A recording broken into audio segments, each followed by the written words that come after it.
Hey guys, welcome to Shivani Chauhan. आज हम बात करेंगे हाउ हैव यू बीन का हिंदी में मीनिंग क्या होता है। If you guys are interested continue watching this video.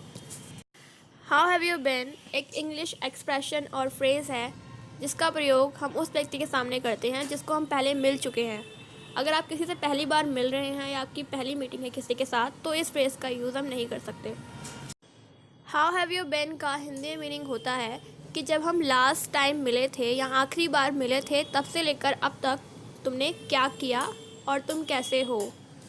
For example, आपका कोई दोस्त 2 हफ्ते पहले टूर पर गया था या फिर कहीं बाहर गया था और उसके बाद उसने 2 हफ्ते तक आपसे बात नहीं की और आप एक दूसरे से मिले नहीं। उसके बाद आप डायरेक्ट मिलते हो आज के दिन, तो इस सिचुएशन में आपका दोस्त या आप उससे पूछ सकते हो कि हाउ हैव यू बीन, क्योंकि हाउ हैव यू बीन का मीनिंग होता है कि लास्ट टाइम जब हम दोनों मिले थे तब से लेकर अब तक तुमने क्या किया।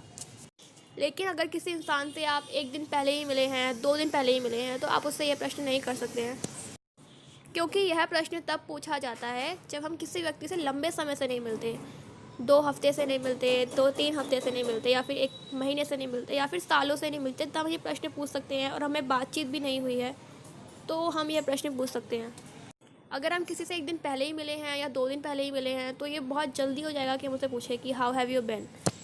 अब बात करते हैं इसके रिप्लाई के बारे में कि हम इसका रिप्लाई कैसे कर सकते हैं। हम 2 तरीके से इस प्रश्न का रिप्लाई दे सकते हैं, जैसे कि हम शॉर्ट आंसर में रिप्लाई कर सकते हैं या फिर हम लॉन्ग में भी दे सकते हैं।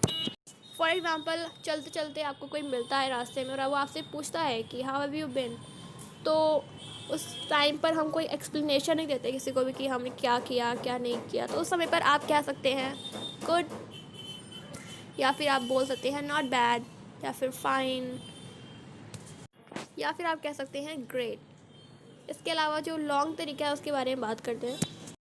It's similar to answering the question how are you, meaning how have you been का रिप्लाई करना हाउ आर यू के आंसर देने जैसा ही है। एक डिफरेंस ये है कि जब हम हाउ आर यू का रिप्लाई देते हैं तो हम उसे देते हैं प्रेजेंट टेंस में, लेकिन जब हम हाउ हैव यू बीन का रिप्लाई देते हैं तो उसमें टेंस चेंज आता है। हाउ हैव यू बीन का रिप्लाई करते समय हम जो टेंस का प्रयोग करते हैं उसका नाम होता है प्रेजेंट परफेक्ट प्रोग्रेसिव टेंस। इस टेंस का मीनिंग होता है कि ऐसा काम जो पास्ट में शुरू होकर अभी तक चल रहा है या अभी ख़त्म हुआ है, तो उस सिचुएशन में हम इस टेंस का प्रयोग करते हैं। फॉर एग्ज़ाम्पल, जब आप हाउ आर यू का रिप्लाई करते हैं तो आप कहते हैं आई एम ओके, लेकिन हाउ हैव यू बीन का रिप्लाई करते वक्त हमें प्रेजेंट परफेक्ट प्रोग्रेसिव टेंस का प्रयोग करना पड़ता है। ऐसा हम कर सकते हैं आई हैव बीन का प्रयोग करके, मतलब अपने क्वेश्चन मतलब आंसर से पहले हम लगाएंगे आई हैव बीन।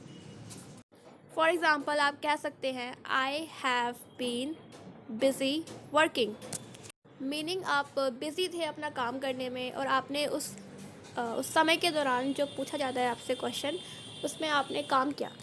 इसमें आईएनजी का प्रयोग हमने इसलिए किया है क्योंकि अभी तक काम चल रहा है या फिर काम अभी ही ख़त्म हुआ है। फॉर एग्ज़ाम्पल, आप ये भी कह सकते हैं I have been travelling all over the world, और यहाँ पर वर्ब के साथ आईएनजी का प्रयोग करना ज़रूरी है क्योंकि आईएनजी के द्वारा हमें पता चलता है कि कोई काम अभी तक चल रहा है। Thanks for watching the video up to the very and.